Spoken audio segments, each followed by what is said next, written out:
Everyone, আমি দীপ্তি। আমার আরও একটি নতুন ভিডিওতে তোমাদের সকলকে স্বাগত। কলা পাতা বা লাউ পাতাতে তোমরা হয়তো অনেকেই ইলিশ মাছের পাতুরি খেয়েছো, কিন্তু আজকে আমি তোমাদের কুমড়োর পাতাতে ইলিশ মাছের পাতুরি করে দেখাবো। এর ফ্লেভার ও স্বাদ দুটোই আলাদা হয়।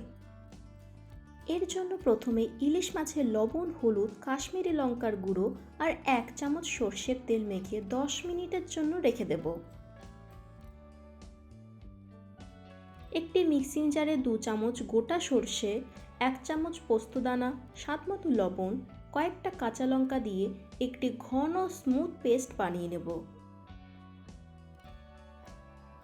একটি বোলে 2 চামচ টক দই ভালো করে ফেটিয়ে নিয়ে করে রাখা সর্ষে পোস্তর পেস্টটি দিয়ে দেব।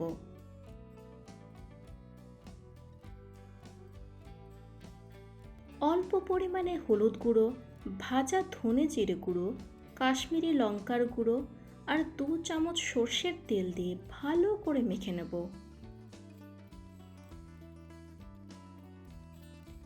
একটি কুমড়ো পাতা উল্টো দিক করে নিয়ে তার শিরা উপশিরাগুলিকে একটি ভারী জিনিস দিয়ে চেপে চেপে নেব, যাতে পাতা ভাঁজ করার সময় কোনো রকম ছিঁড়ে না যায়।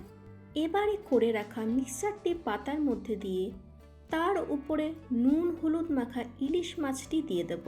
ওপর থেকে আবারও সর্ষের পেস্টটি দিয়ে একটি কাঁচা লঙ্কা আর 2 চামচ সর্ষের তেল দিয়ে কুমড়োর পাতাটিকে ভাঁজ করে নেব।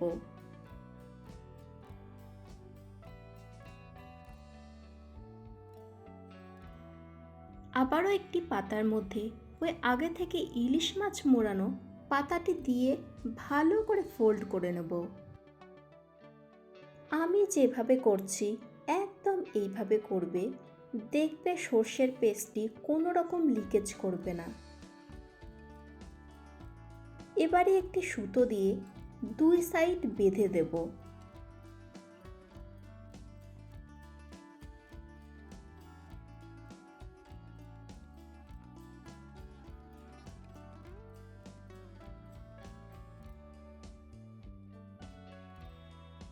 অন্যদিকে প্যানে সরিষার তেল দিয়ে তেল গরম হয়ে এলে পাতুরিগুলি দিয়ে ঢেকে ঢেকে উল্টে পাল্টে ভেজে নেব। এখানে ওভেনের ফ্লেম একদম লোতে রাখতে হবে, নয়তো পাতাগুলি ওপর থেকে পুড়ে যাবে কিন্তু মাছ ভেতর থেকে কাঁচা থাকবে। পুরো প্রসেসটি করতে মোটামুটি 15 মিনিট সময় লেগে যাবে।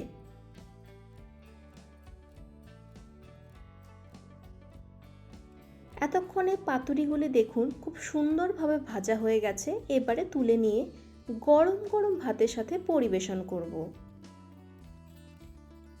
এই পুরো প্রসেসটি তেলে না ভেজে আপনারা ভাপিয়েও নিতে পারেন।